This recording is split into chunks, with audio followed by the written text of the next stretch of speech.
কাল আমাদের 10 years anniversary celebration করলাম। 10 বছর আগেও আমি শুভেন্দুকে প্রপোজ করেছিলাম, 10 বছর পর এসে সেই আমি ওকে প্রপোজ করলাম।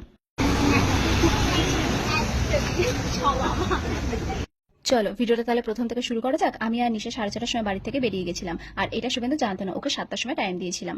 তারপর অদিতিও আমাদের সাথে চলে আসে। তারপর আমি চলে গেছিলাম গোলাপ কিনতে। গোলাপ কিনতে গিয়ে তো মনটাই খারাপ হয়ে গেল, কোথাও একটু ভালো গোলাপ ছিল না, সব মরা মরা গোলাপ ছিল। ওখান থেকে বেরিয়ে নিশা গেছিল এটিএম এ। তারপর গেলাম মঞ্জি নিশা ক্যান্ডেল কিনতে। তোরা এরকম নির্লজ্জ প্রাণী কেন? তোরা আমার সামনে কেন কিনবি? এরা কেমন মানুষ, আমাকে দাঁড় করিয়ে রেখে আবার আমার জন্য গিফট কিনতে যাচ্ছে। আমি আর কি বা করবো, বেচারা মানুষ। কান্নাকা স্কুটিতে একটু বসেই ছিলাম। আমাকে দাঁড় করিয়ে রেখে আমার জন্য গিফট কিনছে, এটা কি ঠিক? ঠিক এটা? আজকে নিশার ক্যামেরাম্যান তাহলে অদিতি। দেবজিৎ আসেনি বলে অদিতি হচ্ছে ক্যামেরাম্যান।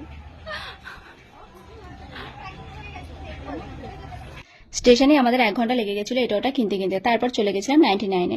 গিয়ে তো দেখি ভাই চলেই এসেছে। এই যে আমার কেকওলা নিজের হাতে কেক বানিয়েছে। Ready ready. এটাও নিজের হাতে বানানো। এই ক্যাডবেরিটা ও নিজের হাতে আমাকে বানিয়ে দিয়েছে।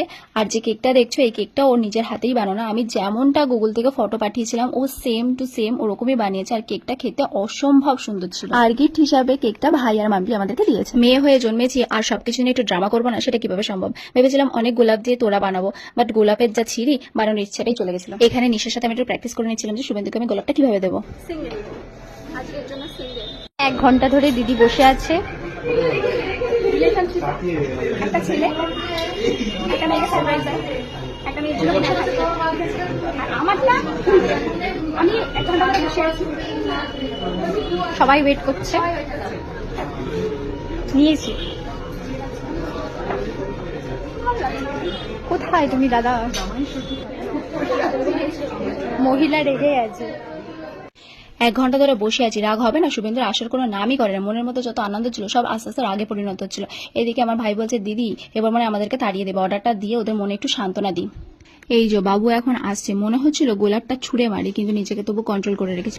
হাজারো ব্রেকআপের ভিড়ে আমরা কিভাবে যে একসাথে থেকে গেলাম জানি না। সারা জীবন এইভাবে ভালোবেসে ভালো থেকে কাটিয়ে দিতে চাই তোমার সাথে। দেখতে দেখতে 10টা বছর পার হয়ে গেল। মনেই হলো না যে 10টা বছর পার করে ফেললাম। মনে হয় যেন এই তো সেদিনের কথা। সেই 10 বছর আগে আমি ওকে প্রপোজ করেছিলাম, আর 10 বছর পরও আমি ওকে প্রপোজ করলাম। আজ অব্দি আমাকে প্রপোজ করে উঠতে পারলো না, এটাই আমার একটা দুঃখ। আমরা কেকটা নিয়ে নেওয়ার পর ওনাদেরকে কেক দিয়েছিলাম খাওয়ার জন্য, আর ওনারা আমাদেরকে এই ড্রিঙ্কসটা দিয়েছিল। এটা হচ্ছে দেবজিতের মুখ, যেটা আমি খেতে চলেছিলাম। যা দেবজিৎ যা, খেয়ে নিল যা। আর এটা হচ্ছে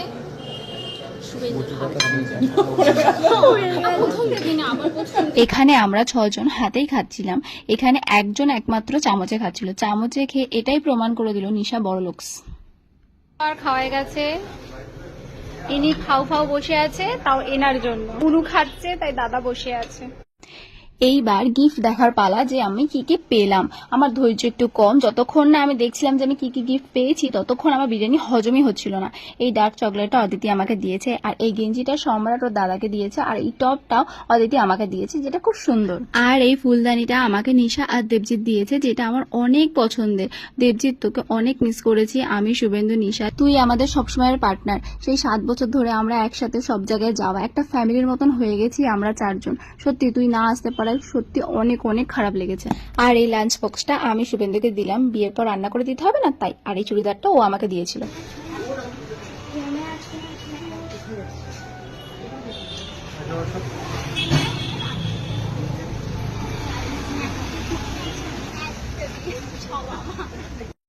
তারপর আমরা বাড়ি চলে এসেছিলাম, অনেক রাতও হয়ে গেছিল। আমি আর নিশা দুজনেই বাড়ির জন্য বিরিয়ানি নিয়ে এসেছিলাম। Good night. Good night.